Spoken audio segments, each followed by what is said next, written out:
Hello, hello, and welcome to the Heart of the Soul podcast, where we remember what it means to be wild women walking this earth and connecting through the ancient ritual of storytelling about that which unites us all. Today is October 17th, 2025. Our moon is waning towards a new moon in Libra on the 21st when this episode will publish. And I have Yvonne Stoop here with me today through the cosmos on Zoom from another part of the world. So where I am right now, it's a little after 8 a.m. And Yvonne, I would love for you to take a moment and tell the viewers where in the world you are and a little bit about yourself. Yeah, thank you so much. So it's just a little bit past 7 o'clock in the evening. So we're right opposites. So I'm in Dubai in the United Arab Emirates, and I am a birth mentor, mom of 3, had pain-free birth and an ecstatic birth. And that's what I would love for a lot more women to have. And I at first kept my story a little bit more towards myself, as I was a bit shy to maybe hurt other people's feelings if they wouldn't have a birth like this.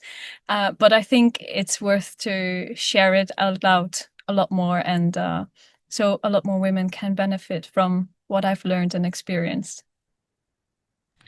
Yeah, beautiful. And what time of day is it where you are right now?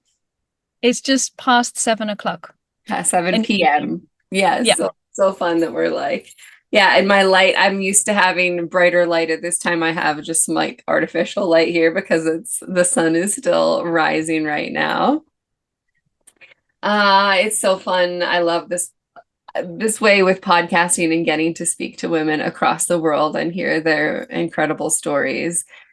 And I would love to hear, yeah, where a little bit about where did you come from? Where were you born and raised, and then maybe how did you always know you wanted to be a mom? Was that something that sort of just happened, or yeah, where does motherhood begin for you as well? So I was born in the Netherlands, in Holland, and I lived there for the first 20 years of my life. And then my aunt and uncle were in Dubai, and they said, if you want to have experience abroad, why don't you come and stay with us for like half a year to a year? So me and my boyfriend at the time, now husband, we moved together for just a short period of time, we thought. And then 18 years later, we're still here. Yeah. And so then about 8 years ago, I became a mom, and I always knew that I wanted to become a mom. And I thought always maybe like 2, maybe 3. And then when I had 2, I didn't really feel complete just yet. And my husband, he did. He was like, "Yeah, 2 is fine, 2 is fine." And then all of a sudden, I was pregnant of the third one. I was like, "Yes!" I was so excited. So, and now I do feel complete. So, like, it's Yes, very funny how that can be like an inner feeling, an inner nudge of totally. intuition. Yeah. Yes. I wonder before you move into conception with your first, can you tell me anything you might know? What stories were you told about your own pregnancy and birth within your mother? Yeah. I'm the eldest of 6. And so my mom, she had me in the hospital with a midwife, and the birth was pretty smooth. My mom was also like very much of a woman of like, okay, my body is meant to do this, like, this is what is happening. And in the Netherlands, it's very uncommon, more so now common to use an epidural, but back in the day, definitely not. So yeah, my mom was just like, "Oh, this is what is going to be done." They got on a bike to the hospital, and then only a couple of hours after the birth, on the bike with me in like a carrier back to home. Yeah, and the birth was like pretty smooth, and she did birth on her back. Like my grandma, she took pictures, so I have pictures of my birth as a memory, which I'm very grateful of. And yeah, it was a pretty smooth birth, actually. Yeah. Wow, how special. Yes, I only have photos of myself in like the little plastic thing with a bunch of other babies in the like nursery from my own birth.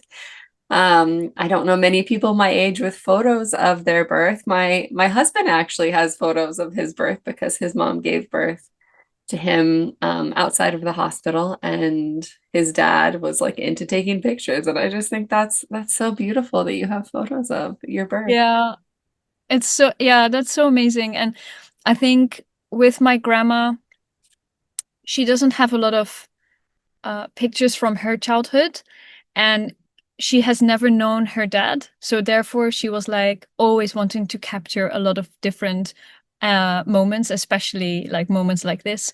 So yeah, I'm forever grateful. Yeah. Oh, wow, so cool. So okay, so you move to Dubai with your boyfriend at the time, and were you trying to conceive? Was there any sort of conscious conception or with this first baby, or how did you find out you were pregnant?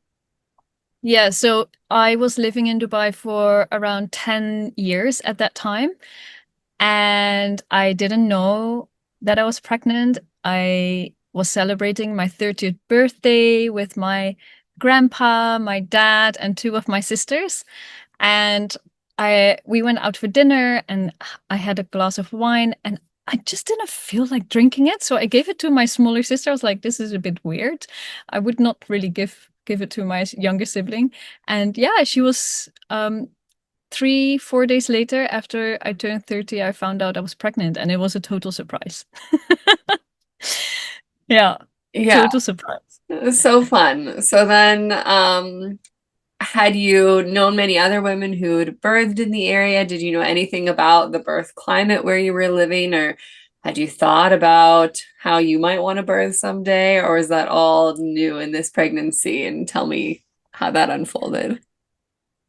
So looking back now, I think like birth has always had a special place in my being and in my surroundings. So, being the eldest of six, my sister who comes after me was born in hospital, and the other four were born at home. And I witnessed all four of them. I was 5 when I was seeing baby number 3 being born, and I was 13 when I saw the youngest one being born, which was amazing.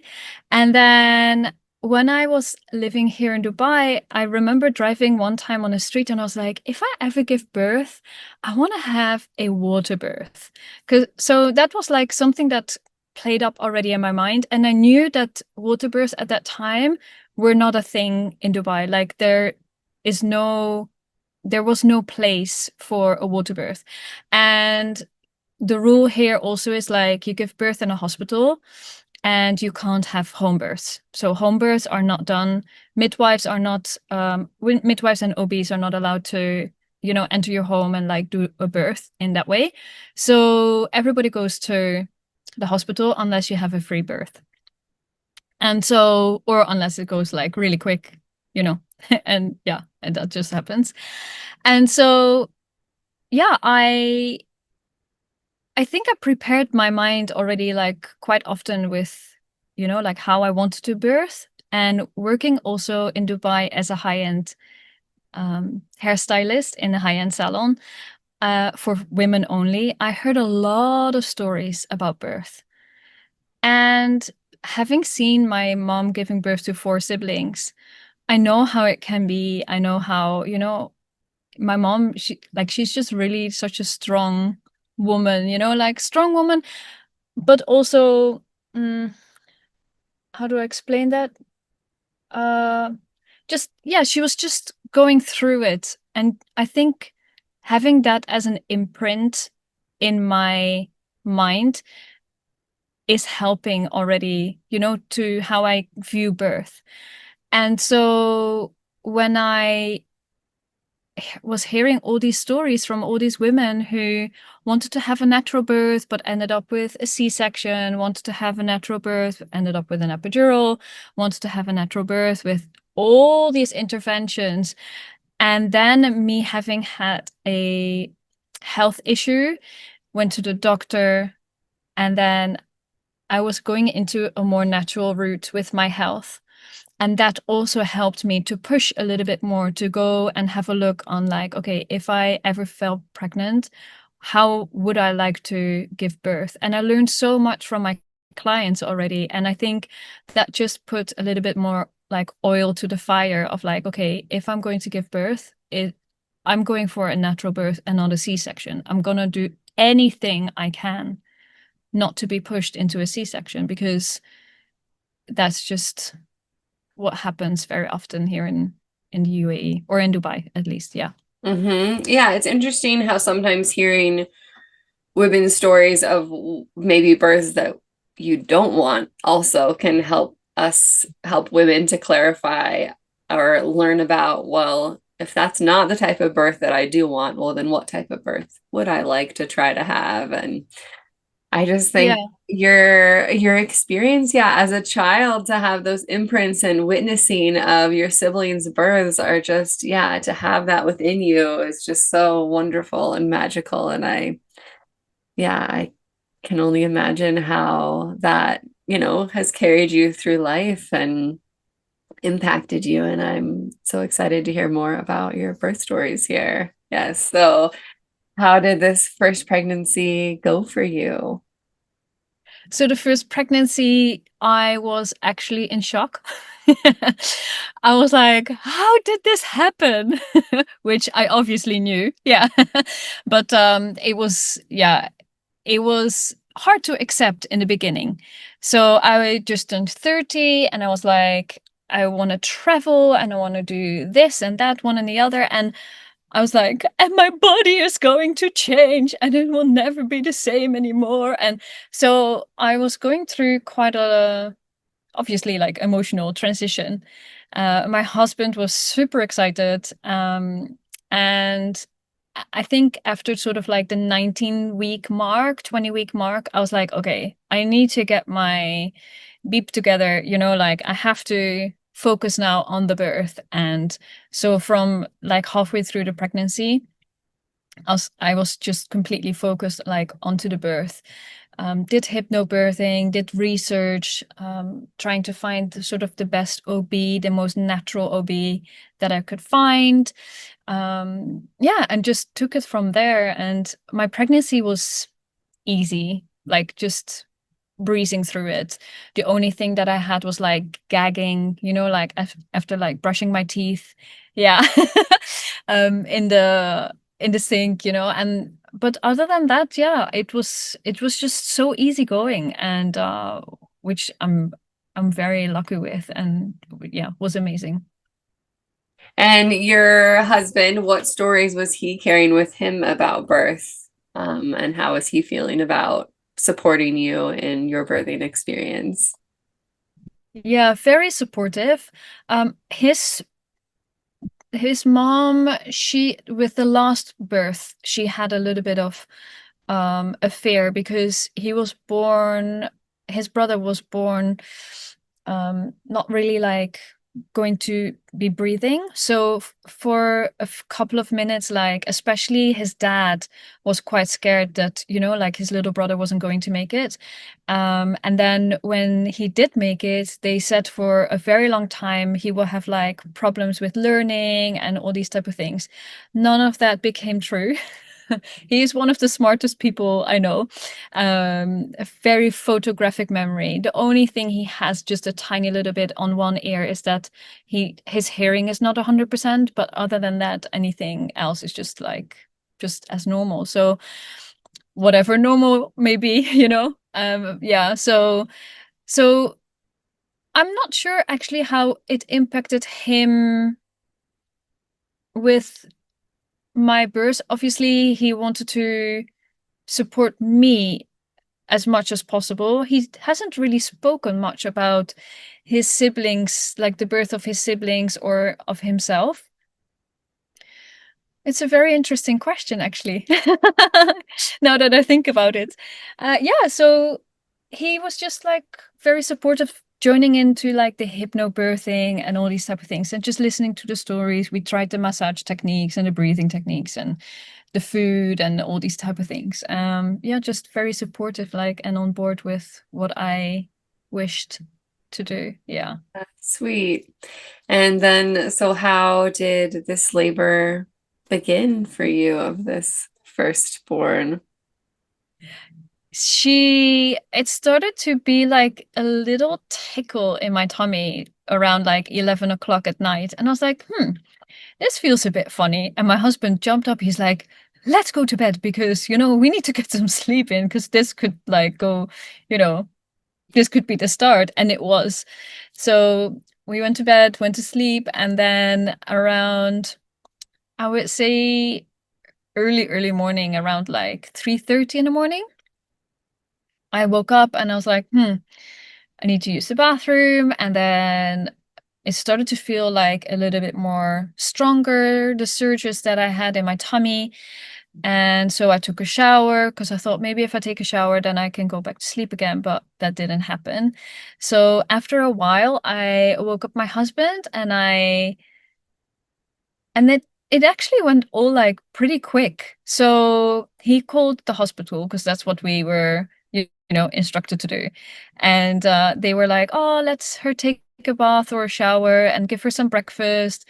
And I was like, really? I just took a shower already and I'm not really hungry. So he made me some breakfast and it was actually quite funny because it was just like fruit. So it was blueberries and strawberries and, banana. And I could not stand the smell of this banana. So he quickly ate it. And then I was like, you need to brush your teeth because you can't come near me because the smell was so strong. Yeah. And so I was like, you know what? We need to go to the hospital. So that was like around 5:45. And at 6 o'clock in the morning, we arrived at the hospital. And at 8:34 in the morning, she was born. So yeah, that went sort of like pretty fast, especially for Wow. the first one. Yeah, so fast. So, would you like to share any more details about what happened in the hospital or her emergence from your body? Yeah, so when we entered the hospital, they first wanted to do all the paperwork and stuff, and my husband was like, Listen, we're going to give birth here. We're not gonna leave the hospital. Like, she's clearly like in labor. We need to go to the room. And I think they maybe thought I was like over exaggerating or anything, but so we just went straight to the labor ward. And I wanted to have the water birth. They were preparing the room because somebody had just been in there. And so I had to wait in the hallway. And I was like, I don't want to wait here. I don't want to wait here. Because I think like I was, getting closer to giving birth already. And so I was wearing like these long trousers, the ones that you also wear like that they wear a lot of in Thailand and stuff, like when it's like closed on your ankles and obviously like these ribbed around the waist. And it was just annoying me so much. So I was like standing there in the hallway and I was like, these pants need to come off. So I just took my pants off. I didn't want to be on the heart monitor. So I said, can I go to the bathroom? So I used the bathroom first, the toilet, and I just didn't get off the toilet basically. And I just like was breathing through it, keeping my hands open and just like moving backwards and forwards and backwards and forwards. And there was a shift of midwives as well. So I think that also sort of helped me with like not going into room, the front room, basically where the heart monitor was. So they just did like a little checkup on my tummy with the heart monitor. And then I went into the bath. I found the water of the bath like quite warm. I was like, "Ooh, they're like quite warm." They were like, "No, no, it needs to be like this." I was like, "Okay, fine." And then as I was going through the surges, often I was just leaning on the side of the bath on my arms. And at one stage I lifted up my head and I was like, "Ooh, I feel a little high," like I was feeling like so in some sort of like a trance, which was actually like pretty cool. And as it was getting closer to my baby being born, the surges were getting like a lot more intense, and I could feel some pressure on my tailbone, which I had not ever like experienced before. And so I was like, when is this going away, you know? So I asked my doula and the midwife, I was like, how much longer? How much longer of this? And then they said, well, if you want, with the next surge, you can push. And in my birth plan, I actually had written down, I don't want to be told to push. And so I've been reflecting on that a little bit. Um, Later on, because as you're giving birth, you're so open to anything that's coming towards you. You're literally opening up, right? But also like the bubble you're in, your where your mind is at, like you're so receptive of like words, energies, smells, you know, that banana, like anything that was coming towards me. And because I heard the word push, I did. And she was born like facing my thigh, which is what I learned afterwards. And also, what I learned afterwards was like, if I would have maybe waited a little bit more and moved around, maybe just gently a little bit more, she might have turned and, you know, like had a better position by coming into this world. So yeah, I unfortunately did have a few stitches. I mean, not many, but yeah, just a few. Um, yeah, and that was not fun because I also said to the OB, I was like, oh, uh, how many stitches? She's like, just like a one or two or so. And she's like, I was like, okay, well, then I don't need any sort of like, you know, numbing injection or anything like that. I said, just maybe some eye spray and I'll be fine. And she's like, are you sure? And I was like, yeah, I'm sure. And then later on, like I could feel like maybe two inside and three on the outside. And I was like, this is not the one or two that she was talking about, you know? Like, I was like, that is a bit unfair to say, you know, like then you're not like really honest. Um, which was that annoyed me afterwards, actually, you know, like just be honest to me, you know, like it's my body. You need to tell me what's going on, you know, or what you think. And then I can make the decision still if I want to go for the numbing injection, yes or no. So yeah, I had those stitches and I mean at the same time I was breastfeeding and everything went really well and I was actually like on cloud nine. I was so high, um, which probably has helped with, you know, the stitching up as well. But yeah. Yeah. Yeah.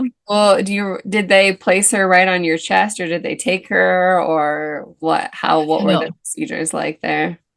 Yeah, so I had immediately skin to skin. Mm. And very often, what they do is they give a Pitocin shot if the placenta doesn't come like straight away. Though I was able to like hold that off for like around an hour and 20 minutes or so. Hmm. And then I was getting out of the bath and I tried to get the placenta out by squatting up and down, often sitting on the toilet, moving about a little bit more. And then when the OB said, okay, yeah, we really need to, you know, get the placenta out now. I said, well, can't you just do it a little bit more like, you know, by massaging my tummy or something? About the birth, I knew a lot more, but about, you know, the placenta afterwards, at that time, I didn't know that much. So yeah, she tugged it a little bit and then it did came out. So very easily. Yeah. And then did you take your placenta home? How do you stay in the hospital for a number of days or did you go home that day? I'd love to hear more about, yeah, what unfolded Yeah, next. so the doula, she took the placenta home and she encapsulated it with Chinese herbs. Mhm. So she brought back the encapsulated um capsules and then also a tincture. And then we stayed 2 days in the hospital. Not necessarily because we had to, but it was possible. And we were like, yeah, you know, it's fine. I didn't take any sort of like paracetamol or Panadol or anything like any type of medication like that. And they were thinking already as well, like, she's a bit crazy. Why don't you take these medicine? And I was like, no, no, no, don't need that, don't need that. Yeah, so we stayed in the hospital for like 2 nights, and then yeah, the third day in the morning we left. So then you go home with your newborn, and you said it was a little daughter. Is that right? Yes. Yeah. Yeah, correct. Yeah, correct. So what did happen actually in the hospital was, for as a first time mom, what was a bit confusing is like the breastfeeding.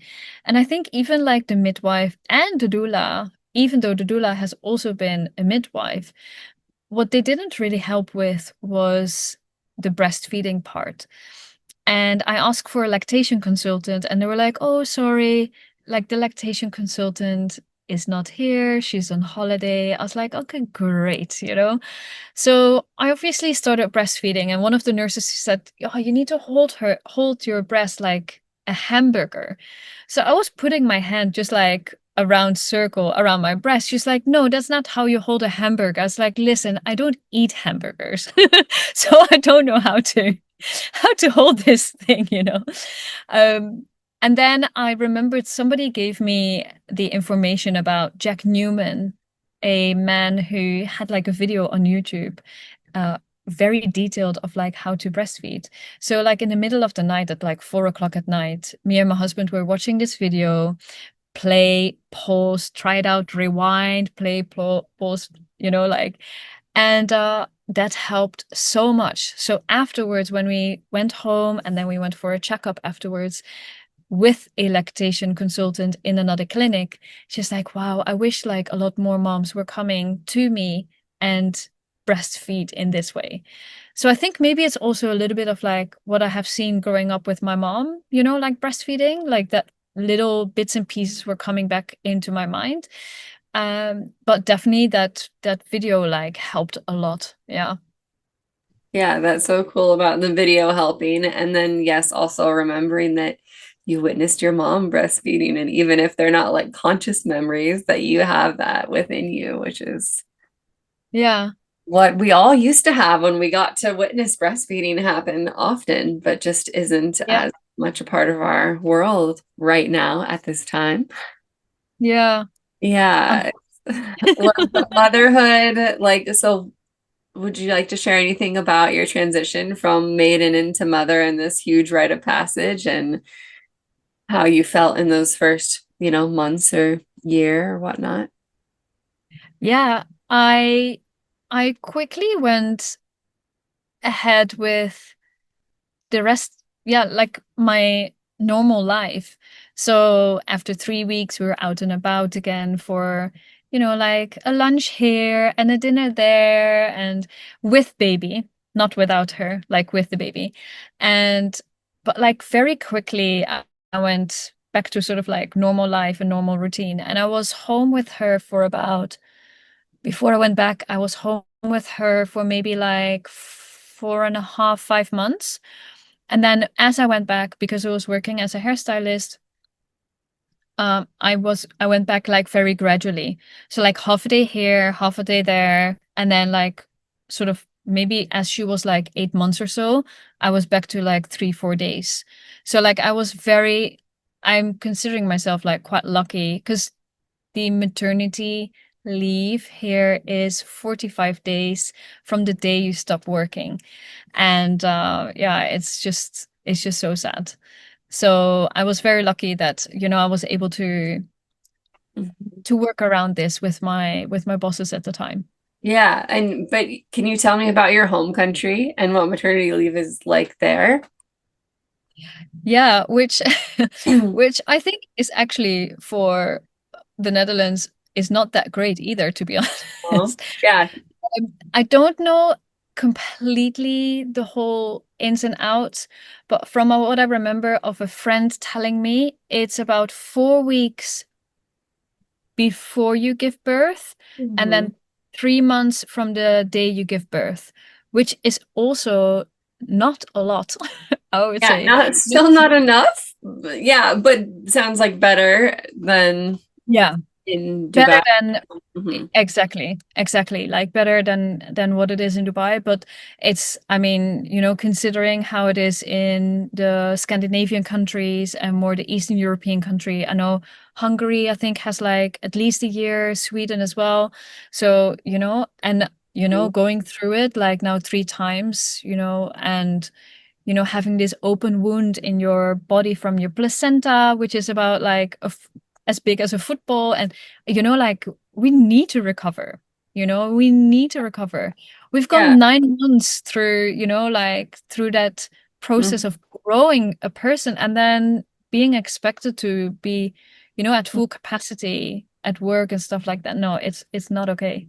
Yeah, mother baby need to stay together. Like I remember I worked as a registered nurse and I was working in the emergency department and this other woman that was working there in a different role and she was back at work after 2 weeks. Yeah, it's insane.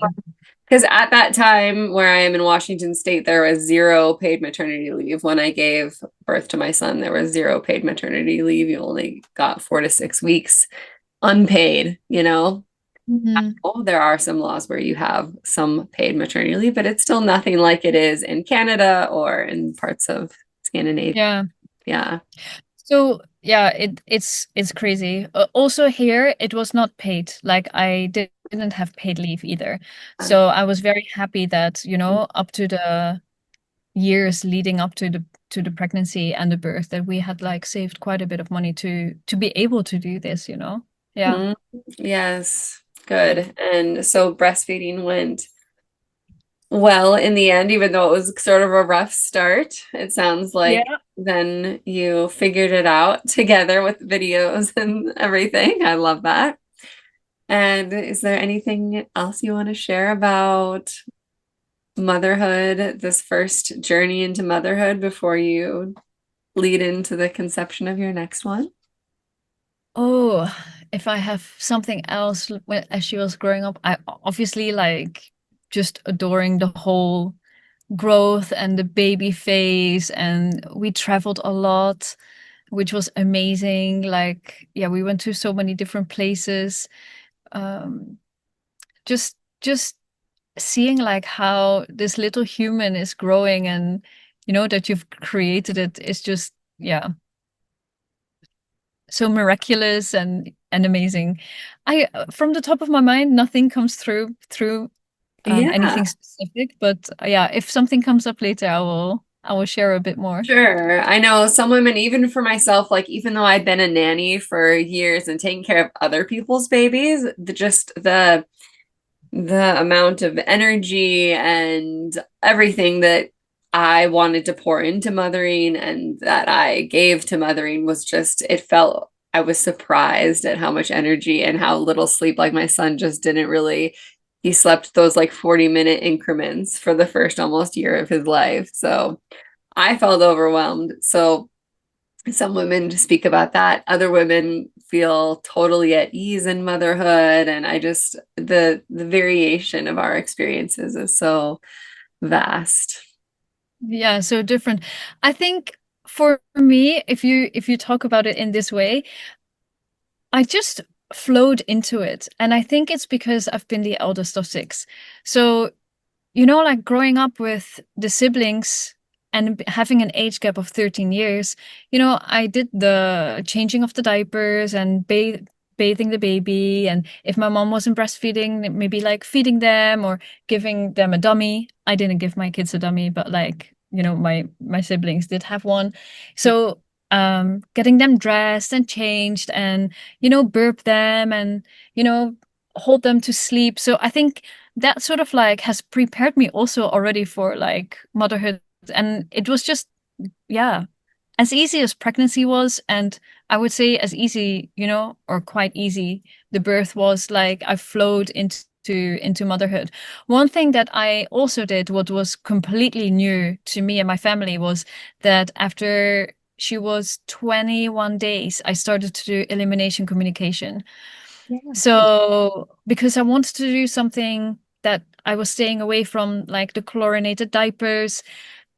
And I didn't really want to do cloth diapering. And I was like, Googling and searching. And then I came up to elimination communication. I was like, this is a bit weird.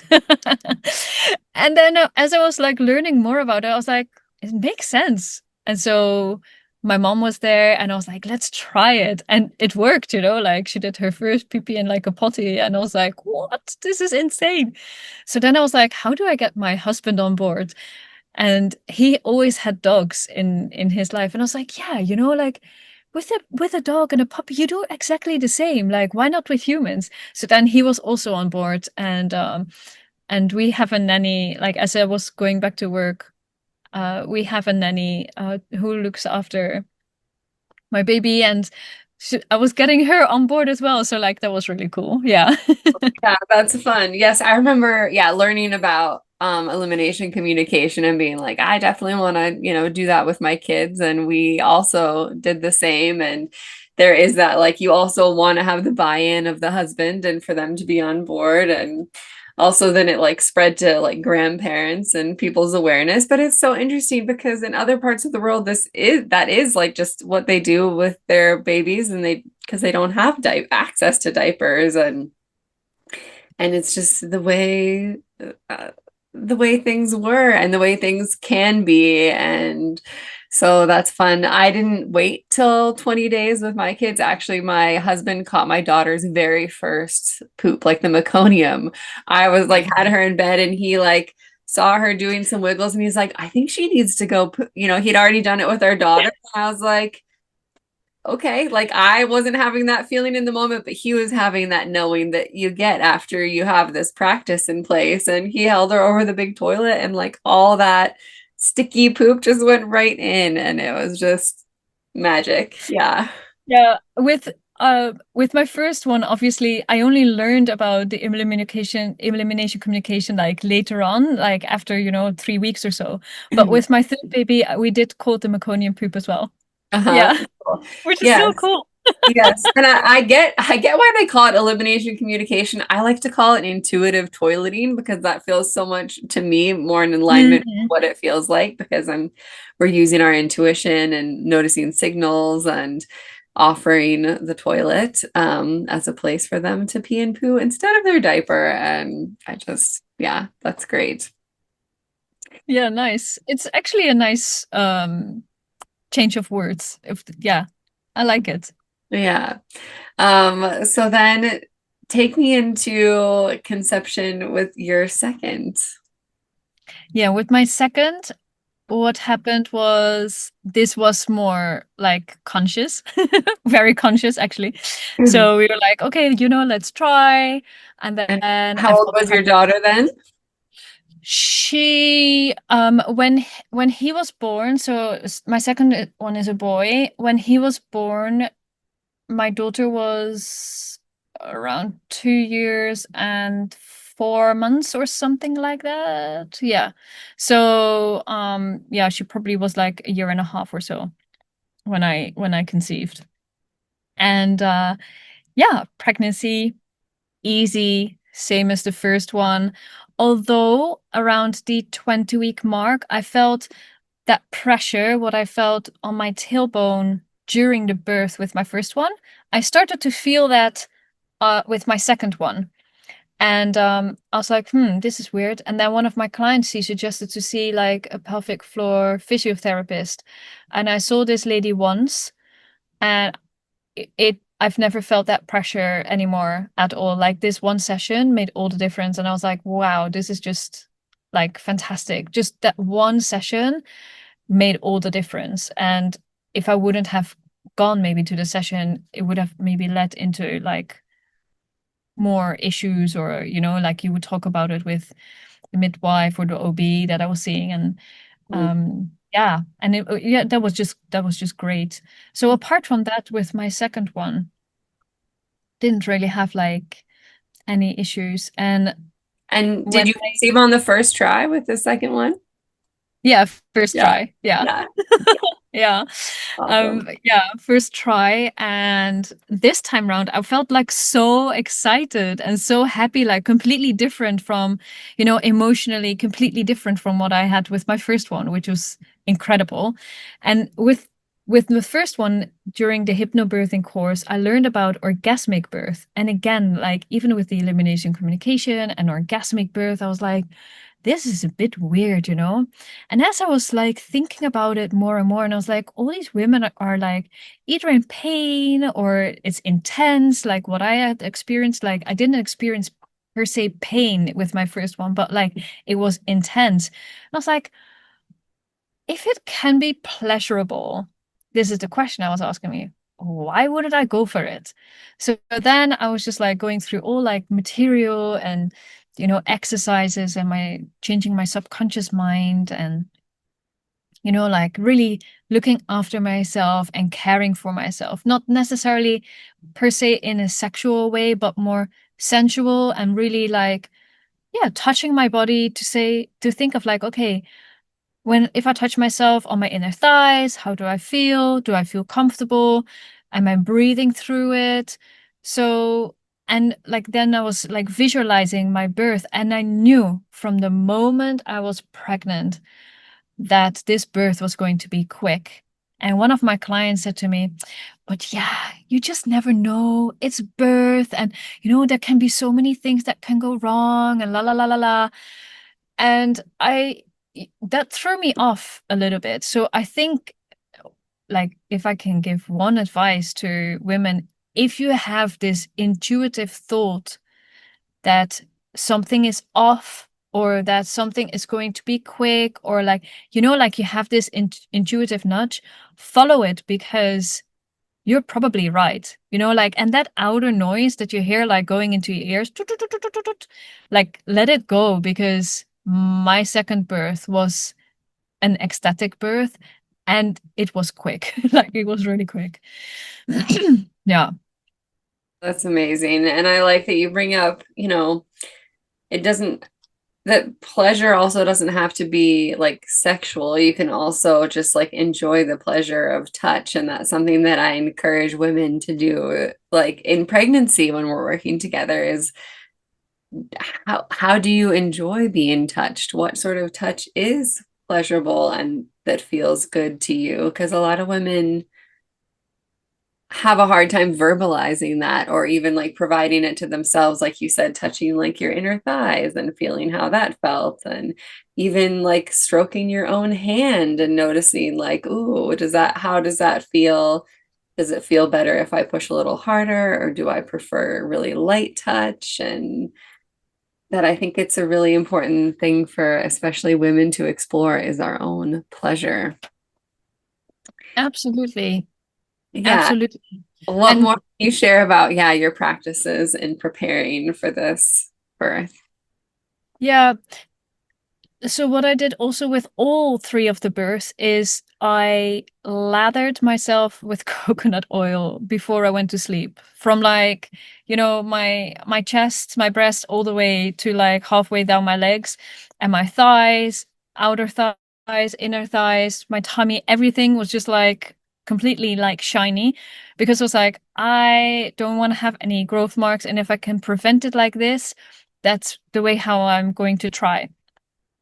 And so, but that also gave me then the step in towards of like, okay, how do I feel today when I touch my inner thighs? Does it make me feel a little bit more uncomfortable? Because sometimes when we, like put a moisturizing on, or like it's just quick, quick, quick, go, go, go. It's not like, oh, if I feel my skin on my elbow, it feels a little bit rough. Okay, if I massage it a little bit more, it gets a bit softer. uh, and also like really caring and caressing for yourself. But as you do that, obviously, the love hormones are going up.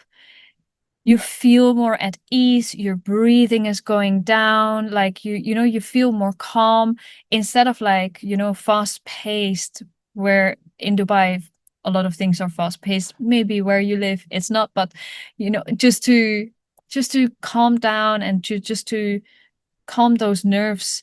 And yeah, that's one thing that really, really helped me actually every single day Mm. to make sure that I was in connection with myself. And as I was going through learning of like, okay, how will my orgasmic birth look? Which was also a journey as well throughout the pregnancy, because I was really focused on like, I want to have an orgasmic birth, but I also wanted to have a home birth. And so I had a different doula because I was like, okay, the doula is going to be my insurance for if I go to the hospital and I don't want to end up with a C-section. And I need to have that extra pair of, thoughts and just a human being to help and support me, my husband, maybe give us options if something, rises up.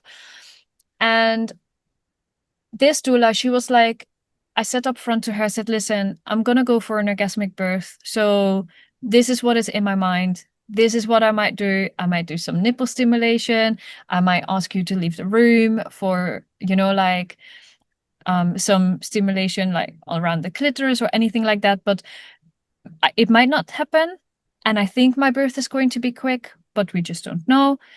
And are you open for it? She's like, absolutely not a problem. She was fairly new to the doula industry. And I think I shook her world a little bit of like how the birth went in the end. But she was so open to it, and which was great. What I really struggled with this time in the pregnancy was not like the pregnancy itself, but like the constant battle of like, I need to be at home. I want to be at home, but I can't. I'm in this system of like needing to go to the hospital, but what if he's going to be born in the car? And because it most likely is going to be quick. And how can I have an orgasmic birth if I have to stand up for myself and voice my opinion and da da da da? And so I had a lot of tears actually throughout the pregnancy around this, because it was this constant battle of like going against a system that is, I'm getting goosebumps because it's, yeah, going so against my intuition. And I can hear my voice is changing a little bit as I feel a little bit choky in my throat. Yeah, just my whole body was resisting, having to go to the hospital. And so then somebody suggested to me, she said, like, why don't you check if you can fly over a midwife from abroad to Mm. Dubai? And I was like, that is interesting, actually. So, and I was in contact with a woman from Austria. She actually reminded me so much of Ina May Gaskin. Like similar parents, similar manner of talking, had done twin births at home, and she had a little home where women would come to her place as well. And she did breech births and just anything, obviously, in between as well. And I was like, I want her to be at my birth. But because it was COVID coming up, I was like, oh my God, if she's going to be here and she's going to be stuck, because they were talking about like flights being, canceled and stuff. And then we would have to pay for like 3 months of like living expenses and food and stuff. So I was like, that's not possible. So yeah, and my son was born 4 days before the lockdown, before they closed any flights. So I was happy that we didn't go ahead. And I did end up in the hospital, but I was only in the hospital for about 10 minutes from entering the door till the time that he was born. So Okay, yeah, so take us to his labor starting, and how do you get, you choose to go to the hospital, but only for a moment, and then yeah, tell me more. I'm yeah. intrigued. I thought I'll leave you a little cliffhanger here. So around 10:30, 11 in the morning, I said to my mom, I said, I feel a little like tickled. Do you think this is it? And she's like, well, only you know, because it's in your body and you just need to go through it and feel it. And so around 1, I messaged my husband and I said, oh, I feel a little tickle. He's like, oh, I'm coming home. I was like, no, no, don't you worry. It's fine. It's just so mild. It's nothing. And he's like, I'm coming home. I was like, okay, fine. And then around 3 o'clock, the doula came. And she's like massaging my legs. And she's like, listen, just let me know when you have a surge. And I was like, yeah, I'm having a surge right now. And I was breastfeeding my daughter. And we're just having a good time in the bedroom, like chatting. And she's like, you're having a surge right now? And I was like, yeah. And in her mind, she said later, okay, this is going to take another 24 hours because she's nowhere near to like giving birth. And so she said, you know what? I'll just give you and your husband a bit of space. I'm going to be with your mom and with your daughter. And, I'll just let you to, be in your private space. I was like, okay, fine. So me and my husband, we did some slow dancing, some hugging, some kissing. And then after 20 minutes of that, I had the longest and strongest surge straight away. And I sort of like, from the slow dancing, I sort of like pushed him aside and I just straight away went to the bathroom. And I consciously did not switch on the light. Like, yeah, it was just a conscious thing in my mind of like, I need to have like close the door. And there was a little bit of light obviously coming through, like the edges of the door, but not much. And I was like, I want to stay here actually. But after the surge, it felt like it was roughly for around like maybe it felt like 2 minutes or so. And it was pretty long, which my husband said afterwards. And after that surge was finished, I opened the door and I said, we're going. And he's like, really? We're going now? And I was like, we're going. He's like, you only had one stronger surge. And I was like, this is it. We're off. So then within a couple of minutes, we packed everything up. Everything was prepared, the bags, my mom, my daughter, we all went in one car. And the hospital was only like a 10-minute drive and there was no traffic, thankfully. So my husband called, listen, we're on our way. First birth was pretty quick. This one we think is going to be quick as well. Can you please prepare the bath? Yes, yes, yes. That's what they did. So he called again. Listen, it's going pretty quick. Is the bath ready? Yes, we're going to prepare it because there was somebody inside, but we're going to change her and move her. And I just was making these like really low sounds, like, and obviously my doula, she knew exactly like what was going on. And she's like, listen, maybe you breathe a little bit more shallow and lay down on your side instead of like sitting up. And I was like, okay. And I was like, he's coming.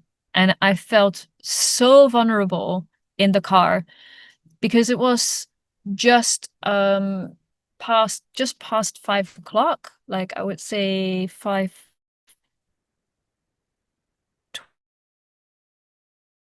surge. Yeah, so it was like around 5:35-ish as we were driving to the hospital. 5:30, something like that. And then yeah, we were in front of the traffic lights and I was just like, everyone can see me. Everyone knows that I'm about to give birth. And, like I'm in this car and I don't want to give birth in the car. I want to be at home. I don't want to have an orgasmic birth. And all these thoughts were going through my mind. And then I was like, as long as I reach the parking of this hospital, if I need to give birth in the car, it's fine. And we reached the emergency parking and I was like, I could stand up and I was like, oh, he's not just like flopping out of me, I can stand. I ran into the hospital without any flip-flops on and I knew exactly where I had to go. And I had these like big, ugly festival sunglasses on that, was keeping my oxytocin and my dopamine high. And I was going straight into, which I thought was prepared for me, birth space with the bath.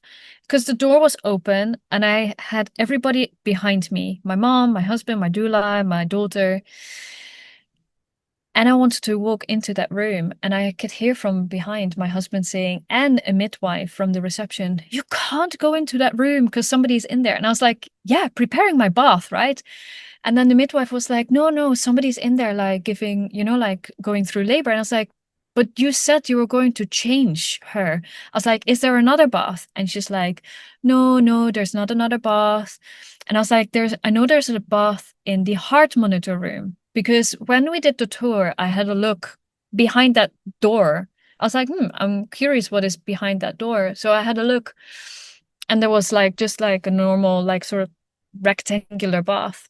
And I was like, oh, she said somebody has just been in there. Like, we can't go in there because it's also not a bath to birth. I was like, it's a bath. I want to have a bath, and he is coming right now. And she didn't believe me. She didn't trust me. And so she said, come with me. And so we walked to another room. And I asked her as I was walking towards her, and she wanted to put the shower on. And I asked her, I was like, does this one have a bath? No, this one doesn't have a bath, I said. And I walked myself out of that room, and I walked myself into the heart monitor room, straight into that bathroom with the bath. And as I was walking in, the cleaner was walking out. So in that room where the heart monitor was, there was still like bags and tissue and blood spots on the floor. But the bathroom itself was spick and span. It was like so clean. So the midwife, I guess she didn't really have any other choice, because I was like so fierce of what I wanted, that she just put on the tap. And yeah, and I just took off my dress, because I learned from the first time, no trousers, only a dress. And then yeah, I sat in the bath, and she said, can I just listen to the heartbeat? I said, yeah, fine. And I was like, why do you even want to listen? He's coming. And then she said, I just need to finish like something at reception. Are you okay for me to leave here? And I was like, yeah, absolutely fine, no problem. And as I was like sitting in the bath, and the water was running, it was not even higher than my knees. And I was like, like having my feet, my sheens on flat on the floor, and my knees out just a little bit, my feet out. And I was like, yeah, fine, you go. And I was like, okay, this is my moment. I need to go into my own birth bubble, be with myself. This is the moment that I have been praying for. And so I just enjoyed it to the fullest and enjoyed it to the max. And I'm getting goosebumps again, because if my doula wouldn't have taken those pictures and the video, I would not have been able to so confidently say the experience that I've had experienced. And she took these pictures, and like looking back, I have this smile on my face that, if you would ask, okay, is this woman giving birth, or if she's having an orgasm, you would say she will have an orgasm. She's not a woman who's giving birth, but I was. And so within seconds, like of these pictures being taken, like I gave birth, and it went so rapid. It was so quick. And I can't really, like maybe other people would say, oh, that is an orgasmic birth. And for me, maybe I would say it might have been an orgasmic birth. But for me, truthfully, I would say it was so ecstatic. I was just like, it was just wild, because yeah, I can't really explain how it is. It's just, yeah, it's just wonderful. Yeah, it's hard. It's hard to find the words, like these like ineffable experiences. Almost like you're saying, you're struggling to find the words to describe it. Yeah, it was this ecstatic experience. So did the when he was born, were you the first to like touch him and bring him up to your chest? Was the midwife still out in the doing the reception things? Like, yeah. Yeah, that was also a bit wild and crazy. So obviously they were in shock, and I knew that he was emerging. I knew that he was coming, and I didn't want to have any medical staff there. So like for her leaving, this was like, okay, this is what I had been waiting for, you know? So it was actually like a free birth in the hospital, basically, which was just, like fantastic for me. With only my doula there, my husband. I wished my mom and my daughter were there as well, but my mom said they were waiting in the family room and they didn't even unpack my daughter's, books and, like little teddy bear and stuff because everything. And then my husband came already and said, like, the baby is born. Do you want to come and check? And she's like, what? Now already? um, so it was just it all went so quick. And as soon as they heard my son cry, the AOB and a midwife came immediately to the room and they were like, we need to take him, we need to take him. And my husband was like, no. And I was like, no, we're going to have my golden hour. Like, but we need to check him. We need to check him. And I was like holding him on my chest. And I was like, no, listen, everything, he's crying, he's breathing, his color looks fine. And, I can see your hair very quickly. You can be here within seconds. So if something is wrong, you'll be here in no time. And yeah, so we had to be quite firm because she was like, no, no, we need this went so fast. We need to check him. We need to check him. And yeah, we were just like adamant. And yeah, I've never seen the OB again. So yeah, and then I had another long procedure, a longer wait for the placenta to be born. So that was like I stayed in a bath again for about an hour and 15 minutes because then they start to say like, oh, we need to get you out of the bath because the placenta, blah blah blah. And I was like, okay, fine. So went onto a bed and massaged my tummy a little bit, breastfed my son for a bit more. Um, and then they were like, yeah, the placenta needs to come. The placenta needs to come. I was like, okay, fine. So you know what? I will first try with like a bit more like nipple stimulation and touch, and do it that way. And then as soon as that happened, my OB that was actually going to be at the birth, he walked in and I was like, and it was a man. It's actually another story. I didn't want to have a man, but that's just the way how it unfolded. And I was like, sorry, I'm doing some nipple stimulation here. Can you just leave the room for a bit more? Because I want to birth my placenta. He's like, oh, sorry, sorry. He probably was like such in a shock, like of what had happened. And he was just like, yeah, okay, no problem. Yeah. And then did your placenta come? Were you able to birth this placenta on your own? Yes. Yeah, I birthed the placenta on my own, which was incredible. And I wanted to do encapsulation again. And I was going to do it with another lady. And yeah, she messed up with the placenta. So she's like, oh, I thought you wanted to have it raw. And now I can't do this and that and what and the other. So, and she's like, she was so apologetic. And it was such a stressful time around this COVID thing. So I think she had a lot of things going on. But I was at the time pretty upset by losing my placenta. Yeah. Yeah. Did you then do something else with her, the first mother, rather than ingest her because she wasn't prepared in the way that you wanted? Did you do something different or? No, Um, no, the yeah. lady kept it, and I was just like, the doula, she took like quite a few pictures of the placenta, which was really Yeah. nice. So yeah, I didn't do anything. It just didn't stay in the hospital, which I prefer. Yeah. Yeah. Yeah. So then you left the hospital not too much longer after that. Is that what you said? You were only there for a bit and you got to go, you went home? Yeah, I wanted to leave like we stayed for the night and then the next morning we left. Yeah. Hmm. I didn't want to stay longer because I had my daughter obviously and I just didn't want to be there. Yeah. Yeah. And how was that transition into being a family of four? How was your daughter with your son? And yeah, tell me. Oh, she was just so loving and caring and like giving cuddles and kisses, and now they can scream at each other and argue, and it's so different. Yeah.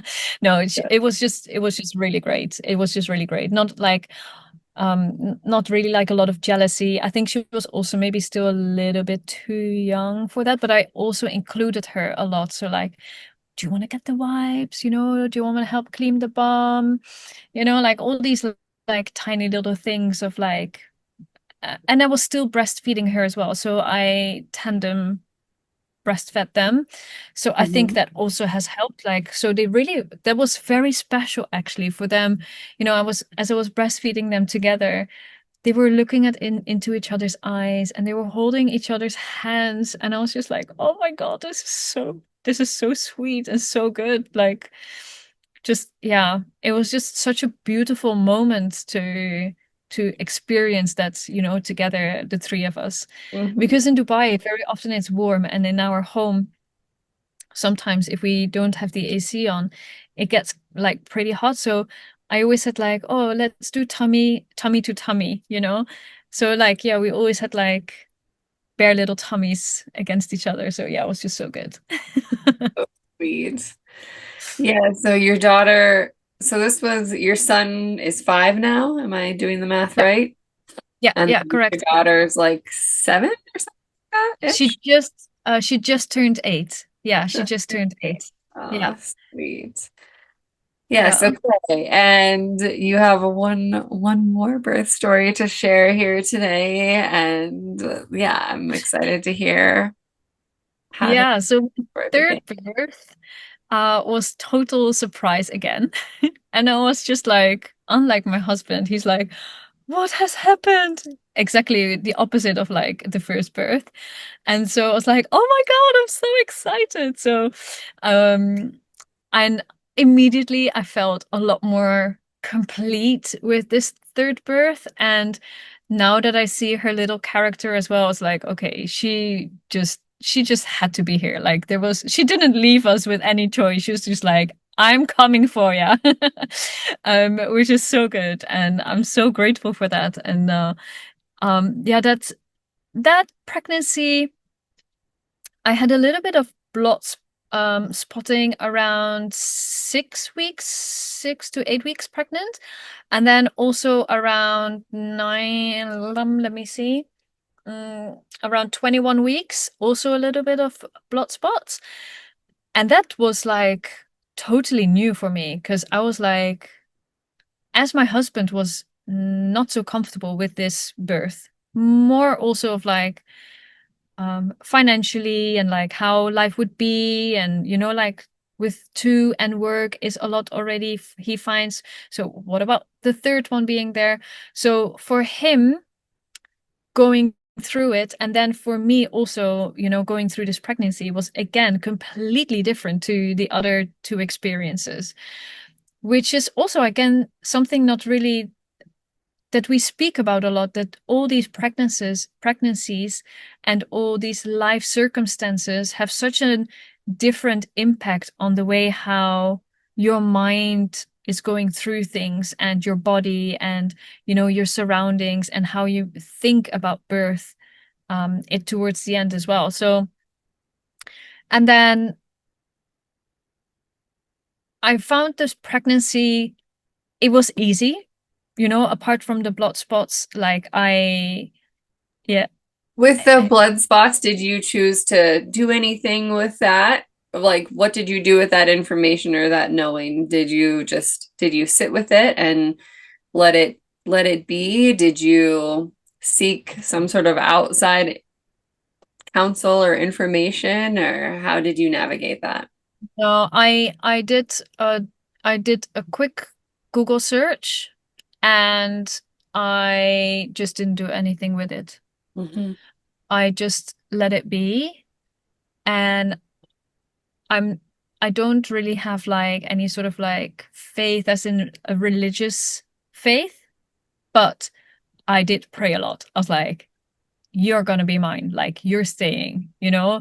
And even though, you know, with my husband, he was like, oh, how we were going to manage and have that sort of like insecurity and stuff. I Mm. was like, you are gonna stay with me. Like, so I really focused on like, you're healthy, we're healthy. I did take it a lot more easy because the around halfway through the pregnancy, when I did have the blood spots, we did a hike in Budapest, and yeah, so I maybe had like, you know, worked my body a little bit too much, and I was still breastfeeding, and yeah, so I think I just expected a lot from my body, and I think they were just saying like it was just saying, okay, calm down, like take it a bit more Yeah. easy. Yeah. Yeah. Beautiful. So Yeah. you, yeah, trusted and prayed and then what were your conversations about this next birth and, where you were going to birth and how this baby was going to be born? Yeah, so I was like, okay, this is most likely my last birth and it's going to be at home. And I said to my husband, listen, this is my last chance. And, you know, like I've prepared more than 8 years for this to happen. And the first two were in the hospital and I just don't want to be there. And I only did the two sort of like bigger checkups, the two bigger scans, more so for my husband to feel more comfortable and at ease than for me. And then I had one more checkup with an OB around week 37. And she also did like just like a super tiny little quick scan. She's like, just is it okay just to see if the head is engaged? And then we just letting it go. And I was like, okay, fine, you know, let's do that. And those are the only three checkups that I've had. And and as I was sitting in in the hospital actually for that checkup, and I hadn't even seen her, and I had heard she was a lovely, lovely OB, like a really nice woman, and she was.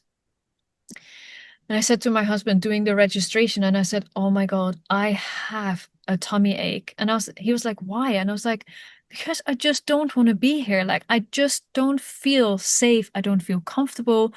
My whole body is just screaming and shouting no." And I was like, I just feel so incredibly anxious. And he's like, but you're only like doing the payment and writing your name on a piece of paper. And I was like, I know. And he's like, the OB doesn't have to do anything that you don't want. I was like, I know. But my whole body was just saying like, I need to get out of here. And then for me, it was also like, okay, this is going to be my home birth. So then I looked into like having um, my doula over that I had from my second birth, and I then decided against it. And then my mom came to help out with the kids. And then I said, Mom, I said, most likely the birth is going to be at home. And she's like, yes, I thought so already. And I was like, but nobody else will be here because it's not really like allowed. And she's like, I know, I thought so already. And she said, I spoke with your stepdad and he was like, oh, you had 6 kids yourself. And you know, like you just do a little bit more research. And Yvonne, she's really looked into everything. And yeah, you can do that. It's fine. You manage. And if there's anything, you call an ambulance. And so yeah, my mom and I we prepared together a lot more. Like we watched more videos and really discussed like about any fears that she might had or anything that might have would come up for my husband or anything that was coming up for me, like really working again with emotional freedom tapping, subconscious mind. And this birth again also was like pretty quick. So shall I continue the Yeah. story? Yeah. Yeah. So I sat down in the car to pick up my older two, and it was like at 1 o'clock, and I was like, "Oh, that felt weird, like as if there was something plopping down there. I was like, feels a bit weird. And I was like, oh, actually, I might feel like a little tickle again in my tummy. And I was like, let's sort of like, gauge it timing wise. And so every sort of like 15 to 20 minutes, I had like a slight surge. And so we picked up the kids and went back home and went on with the day. And I had these tiny little tickles in my tummy. And so then around 6 o'clock, we had dinner and a friend called and she was like, listen, I said to her, I said, I think I'm gonna hang because I have surges. She's like, you're on the phone with me when you have surges? I was like, yeah, just like slight surges. It's fine. And my nanny was leaving at 7. And then by that time, was my husband home already or not yet? Yeah, I think he just came home around that time. Anyway, so yeah, and after my nanny left, I felt like a bit more relief of like, okay, now I can let myself go. Now I feel more comfortable, more safe. Now I feel myself to, continue this birth the way how it should be. Hmm. Yeah, more privacy with her not there. And your mom was there? Exactly. My Or mom was there, the yeah. kids were there, my husband was there. And so I was walking around a little bit in the house, breathing through the surges. And then I saw my husband laying on the couch, like he was doing a little bit more work via phone. And I was like, Kevin, just, don't lay there. Like, just, get some things prepared. He's like, why? And I was like, I'm gonna do my hair and then, like, let's fill up the bath. He's like, really? I was like, yeah, really. He's like, oh, he didn't really realize that, like everything was, continuing like quite pretty quick. So they were preparing the bath. And then, yeah, I went into the bath like around 10 to 8. And surges were coming like pretty quick, one after the other. And then just past like around 9 past 8 or so, she was born. And yeah, in the bath with my kids being there and my husband and my mom. And afterwards, looking back at it, it was just like as if I did like a grocery shop, like as if I went to the supermarket and came back. Like I also didn't feel as euphoric or as ecstatic as what I had with my son. That was Mhm. like, wow, like the force of energy was just like, wow. And here it was just like, wow, she's here. And like, yeah, okay, she's here, like it was just normal and easy and um yeah, like as if I Wow. just did a grocery shop and Yes. I love how birth is both like so ordinary and also so extraordinary at the same time, yeah, yeah, and exactly. unique. They're all unique and they're all the same too, It's like birth and it can be so simple. And I just love this sharing of this family birth that you just told with your husband and your mom and your kids and just, like you said, you're chatting on the phone and then there you are. Yeah. And did she speak right away? Was she quiet? Did she cry? uh that's such a beautiful question because as she was born she splat out like all you know the water from her nose and her mouth. And I was holding her initially to my chest, and then I lifted her on my arm with her head in the palm of my hand, to see, and I could really see the transition of her, getting oxygen from the placenta, and then getting the oxygen from the lungs, like the really like the slow motion effect of the going up and down of the lungs. And it was like really beautiful. And she just fell asleep. No Oh, cry, nothing. And I was just amazed. I was like, oh my God, she has just fallen asleep. Like no big loud cries and noises. And that also made me realize of like, wow, we don't have to like rub them up and down and like forcefully like, pinch them and, like, I don't know, just being so forceful and so harsh. Like, no, I was so gentle with my baby, and I just witnessed her, transition of the oxygen from placenta to lungs, and she just fell asleep. And I was just like, wow, this is just incredible. And Wow. that was just magical, Mm. magical. And my kids were just like, oh, wow, wow. And after maybe like 15, 20 minutes or so, they were like, okay, what are we gonna do next? So normally they don't really watch a lot of TV, but my husband was like, as you're going to birth your placenta, maybe they can watch a little something, like in the living room. I was like, yeah, fine. Yes, and did this placenta come easily for you? Yeah, it came easy, but it took 2.5 hours. Yeah. It Yeah. took 2.5 hours. And also like after 2.5 hours, I was like, okay, placenta, I love you so much, but we need to part. Like it's been enough. Like you're ready. I can let you go. It's fine. And I had to do a bit of squatting again and massaging of the tummy. And here in my space, the room was like softly lit. We spoke with soft voices. There was like nothing loud, or so it was very gentle. And yeah, and the placenta, it still took, like a good 2.5 hours for it to come. And I just let it be in the placenta. I checked it once it was there, and it was just like beautiful. And it was still attached to my daughter, and we let it be attached because I had to go to the hospital, because otherwise you can't get a birth certificate. So yeah. Oh, bummer. Yeah, So exactly. you and your daughter with her placenta all went to the hospital that same day or like the next Yeah. year? Yeah. Well, yeah, so she was born just past 8, and we were in the hospital just before 12 o'clock. Yeah.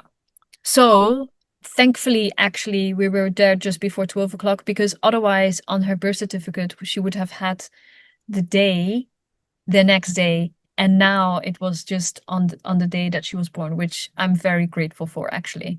Like the timing obviously was different, but yeah. Yeah. Um, yeah, so we took her just in like, wrapped her Uh-huh. up, and Yeah. the placenta was like in a salad bowl. Oh, I love it. That's awesome. I'm Yeah.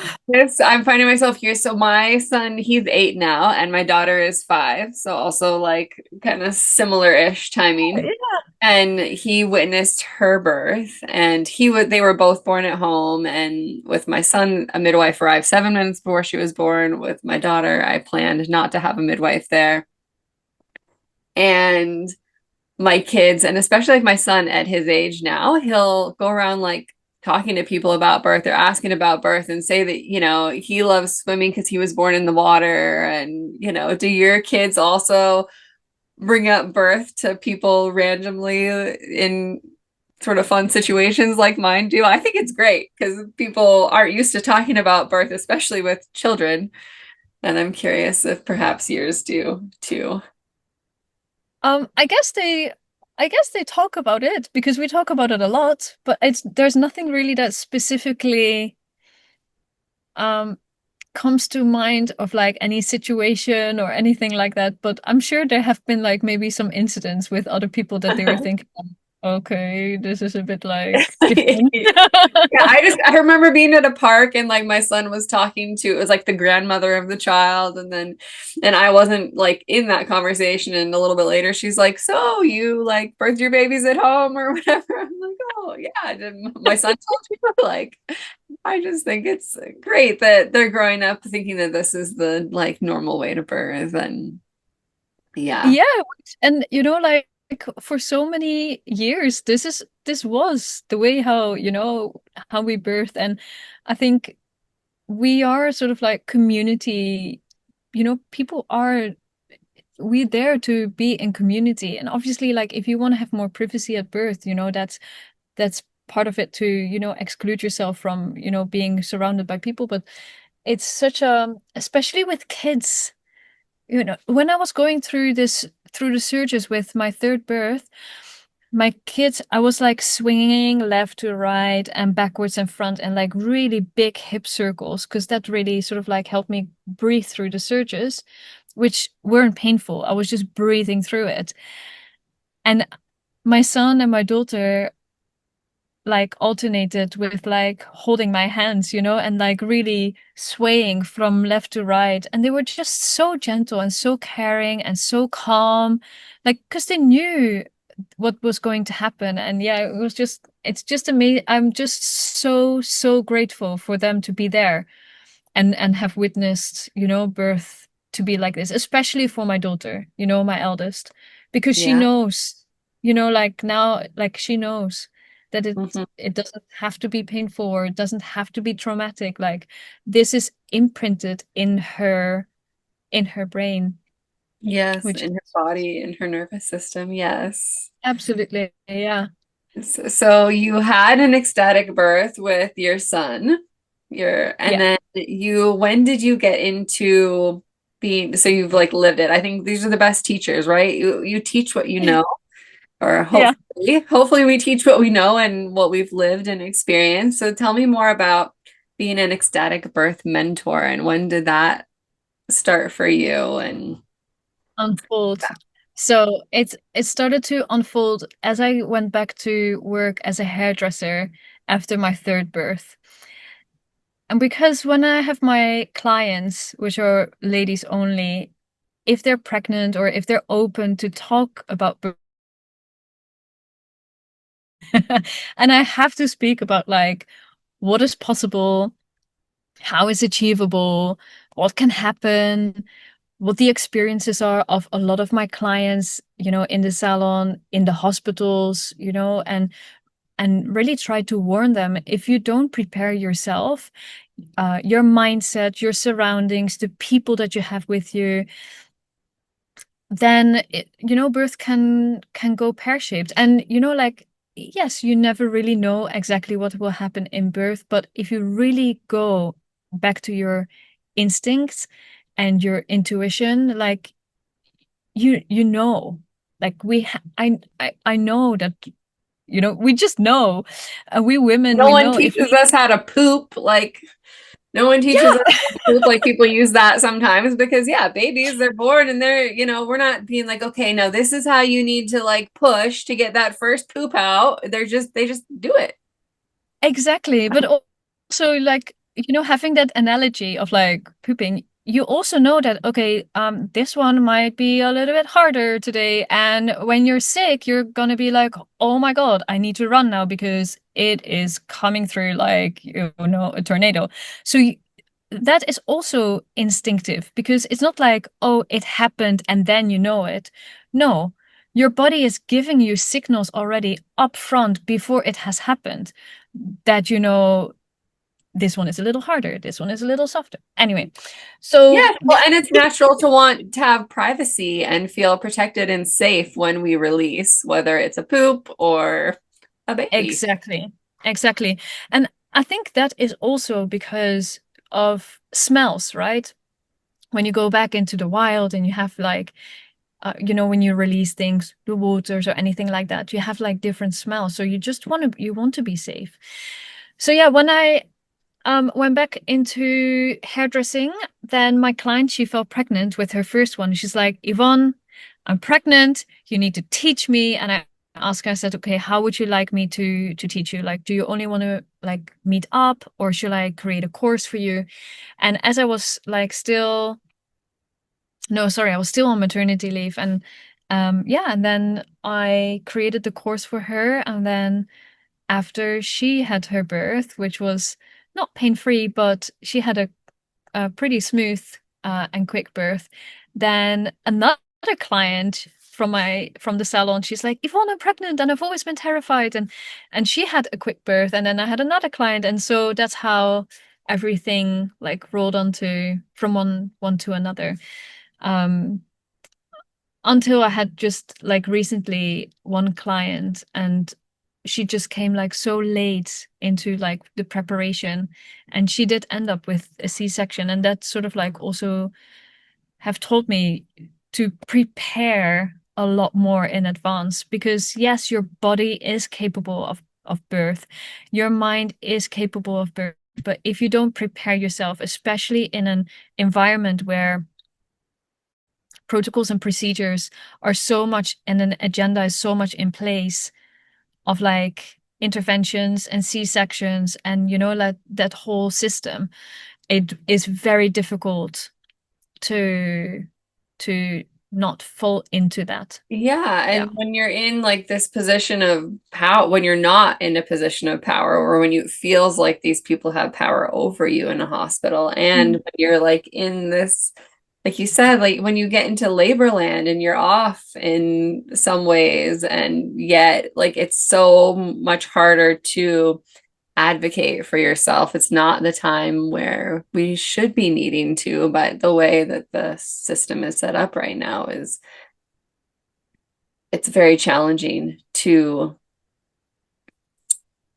state what we want and feel safe when we feel like someone else has more power than us in that sort of dynamic in the hospital. Yeah. Yeah.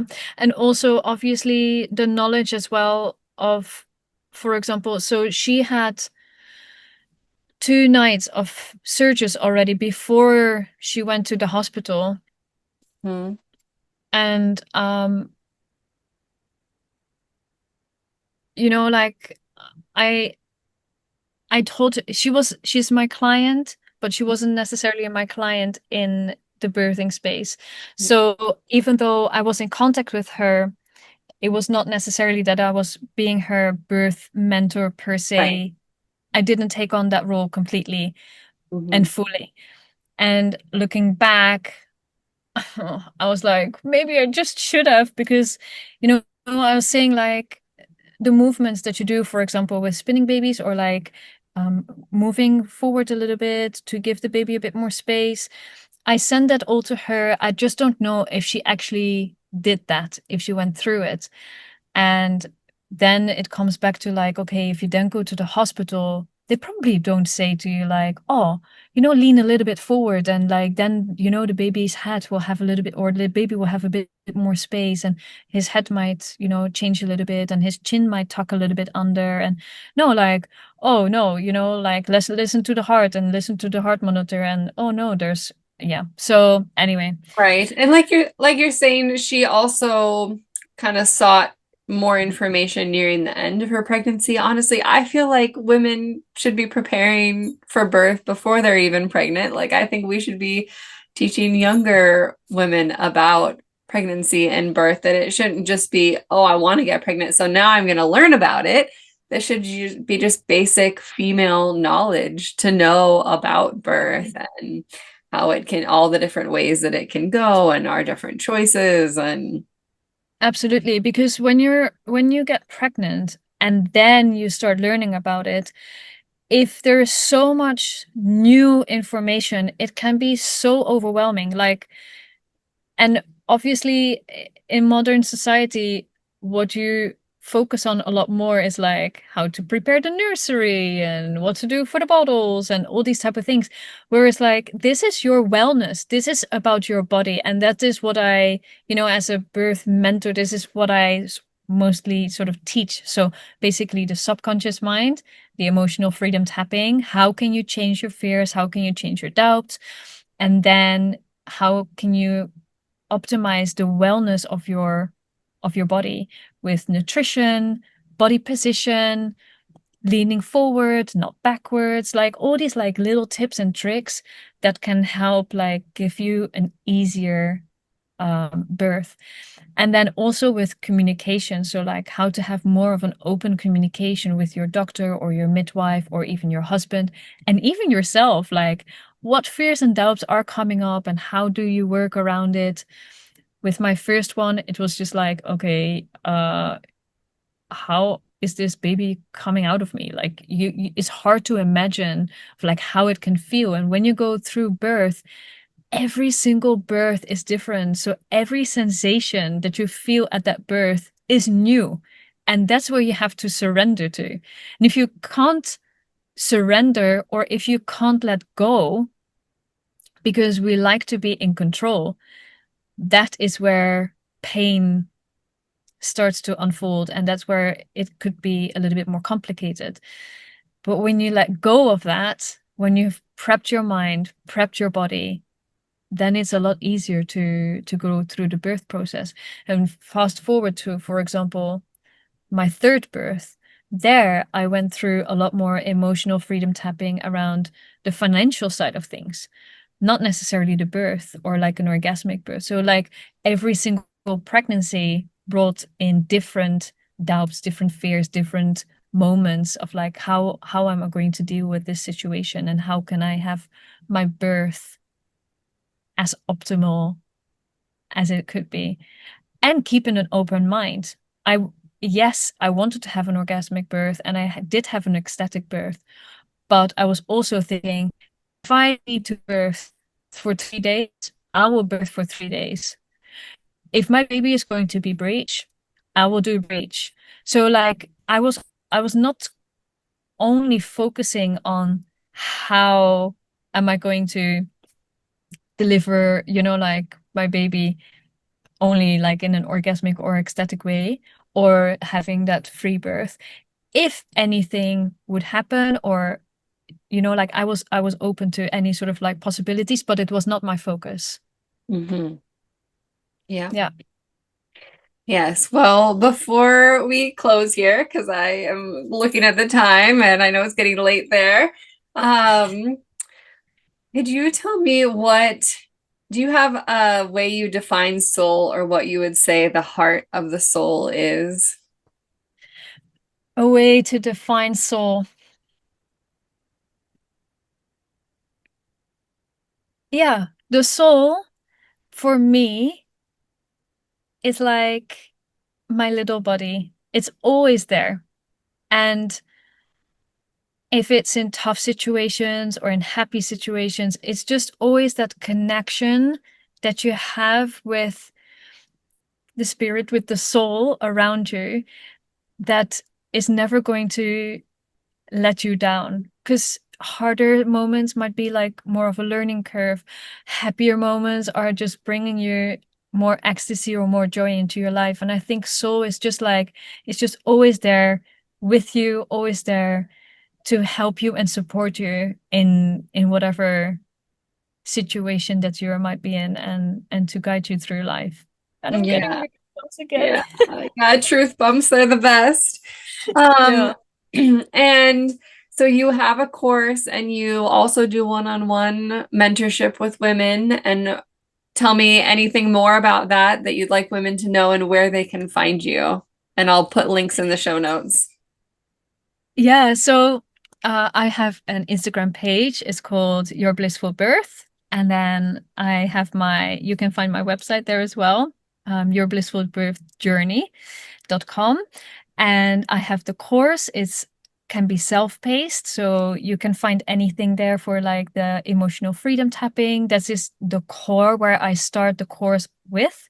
And then it's going to be about nutrition, positions, how to have the communication with your OB, with yourself, all these type of things, and how to have like an orgasmic birth.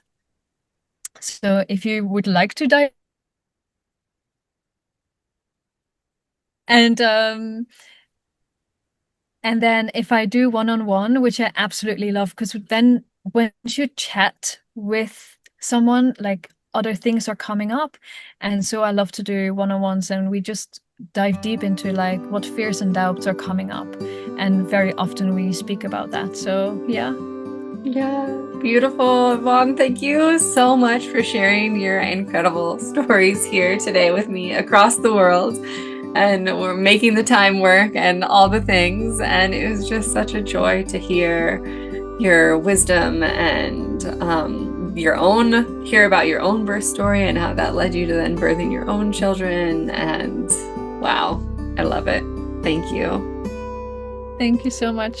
I hope somebody just takes like some light and inspiration from this. And it was just wonderful to chat. Thank you so much.